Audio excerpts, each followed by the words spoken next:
So much going on politically right now. We're coming off of a big year of political headlines, moving into a new year of more headlines. Right. So this morning we've got the top 5 storylines you need to watch in 2024 with Rice political analyst Mark Jones. Good morning, and thank you so much for joining us. Good morning.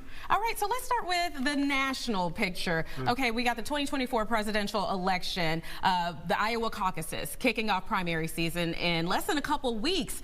But meanwhile, Trump has the court cases and being pulled off ballots. Biden, age has become a factor, and everything else going on with him. So what's your outlook for 2024? Well, I think we're still looking at President Biden facing off against Donald Trump in the 2024 election. Trump still has to go through the primary process, but he looks to have it pretty much locked down. I don't think either Ron DeSantis or Nikki Haley will be able to defeat him. The court cases, I think, are very unlikely to keep him off the ballot. They'll be a distraction. And similarly, the efforts by some secretaries of state in places like Maine, Colorado to keep the former president off the ballot, they'll attempt those, but they also won't be successful. So I think one thing that's going to dominate the entire year is this eventual face-off we're going to have in November between Joe Biden and Donald Trump.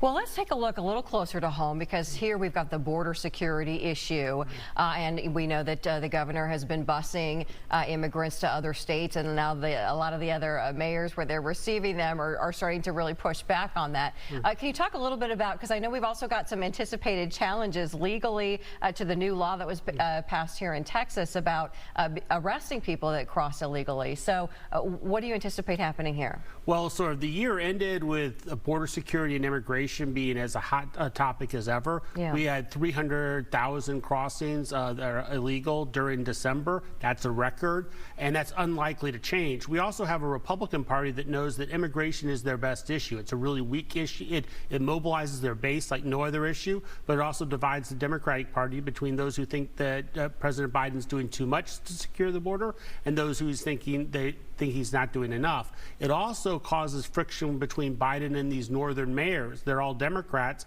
and the more people that Governor Abbott sends up to those cities and has them forces them to deal with all of the problems that, say, Texas is dealing with, that causes friction between those mayors and President Biden.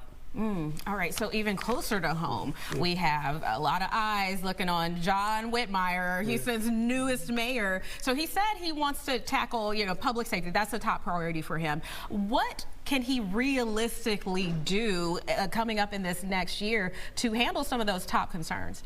Well, certainly the mayor's not going to be able to get everything he's promised done in his first year, but I think there's a lot of optimism about Mayor Whitmire being able to tackle issues of crime, public safety more generally, and some of the budget problems that the city's facing in a way that hasn't been done in recent years. So I think there's a lot of optimism related to Mayor Whitmire, and I think one thing that we'll be spending a lot of time watching during this first year is what he does, what are his priorities, and how successful is he over the course of this year. Okay, and let's turn our eyes now to the 2024 U.S. Senate election. We've got Cruz versus either Allred or Gutierrez. What are your thoughts on that race? Well, so the first thing we'll be focused on is the Democratic primary. That has Colin Allred and Roland Gutierrez, as well as several other people, but those are the top 2 candidates. Which one of them wins? Do they win in the March primary straight out, or do they have to go to a May runoff? Then they'll have to face off against U.S. Senator Ted Cruz, the Republican in the race. That's going to be one of the few races in the country where Democrats are going to go on the offensive, trying to oust a Republican. In most of the other states, the Democrats are playing defense, trying to hold on to their narrow Senate majority. All right. Well, Mark Jones, thanks so much for being with us and giving us your insights. We have so much that we're watching, not just today, but we'll be watching all year long. So thank you. No, thank you.